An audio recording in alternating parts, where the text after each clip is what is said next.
ආයුබෝවන් සාදරයෙන් පිළිගන්නවා අපේ නාලිකාව වෙත. අවසානය වෙනකන් රැඳී ඉන්න. ස්නේක් ප්ලාන්ට් සර්ප ශාකය දන්නවද මේ මොකක්ද කියලා? ලංකාවේ ඉබේ පැලවෙන සෑම ගෙදරකම සාදාගත හැකි පැලෑටියක්. නම ඇහුවම බය හිතෙන ශාකයක් නේද? ඔය බය හිතුණාට මේක ගොඩක් වැදගත්. මේ පැලෑටියේ වටිනාකම කොයිතරම්ද කියලා ගොඩක් අය දන්නේ නැතුව ඇති. අපි මේ වීඩියෝ එකකින් කතා වෙන්නේ මේ පැලෑටියේ වටිනාකම ගැන. හිරු එළියේ තිබෙන විට ශාක අපට අනවශ්‍ය කාබන් ඩයොක්සයිඩ් ප්‍රයෝජනට ගනිමින් ශාක පත්‍රවල තමන්ගේ ආහාර නිෂ්පාදනය කරගන්නවා. ඒකට ප්‍රභාසංශ්ලේෂණය කියලා හඳුන්වනවා. මේ අතුරු ඵලයක් ලෙස පරිසරයට ඔක්සිජන් මුදා හරිනවා. හැබැයි ගසොත් අපි වගේම හුස්ම ගන්නවා කියලා ඔබ දන්නවද? හැබැයි ශාක ප්‍රභාසංශ්ලේෂණය කරන හින්දා දහවලට ඔක්සිජන් වැඩිපුර පරිසරයට නිදහස් කරනවා. හැබැයි රාත්‍රියට ශාකවලින් කාබන් ඩයොක්සයිඩ් තමයි මුදා හරින්නේ. එතකොට රාත්‍රී කාලයේදී කාබන් ඩයොක්සයිඩ් ප්‍රමාණය වැඩි වෙන්න පුළුවන්. ඔක්සිජන් ප්‍රමාණය අඩු වෙන්න පුළුවන්. මේ කාබන් ඩයොක්සයිඩ් මිනිස් සිරුරට අහිත කරයි. රාත්‍රී කාලේ නිදන කාමරයක් තුළ පැලෑටි තබා ගන්න එපා කියලා ඔබ ගොඩක් තැන්වල අහලා ඇති.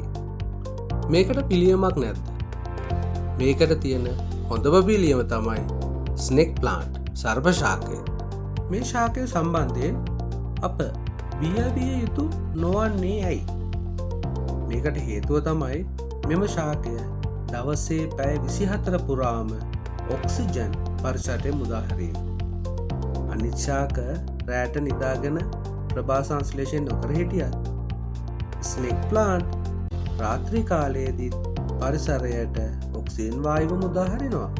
මෙම ශාකයේ තිබෙන තවත් සුවිශේෂී වාසියක් තමයි අප නිවස තුළ තියෙන කාබන් ඩයොක්සයිඩ් වායුවට අමතරව අහිතකර ෆෝමෑල්ඩිහයිඩ් වර්ග ශාකය විසින් උරාගනු ලබනවා. උරාගෙන නිවසේ පරිසරය පිරිසිදු කරනවා. සර්ප ශාකය ස්නේක් ප්ලාන්ට් රෑදවල් දෙකේම අපි අත්සලින්ම තබා ගත යුතු අපේ හොඳම මිතුරෙක් වෙනවා කියලා මම යෝජනා කරනවා. මොකද ඔබේ අදහස? පල්ලා කමෙන්ට් එකේ කමෙන්ට් කරගෙන යන්නකෝ ඔබගේ අදහස මොකක්ද කියලා.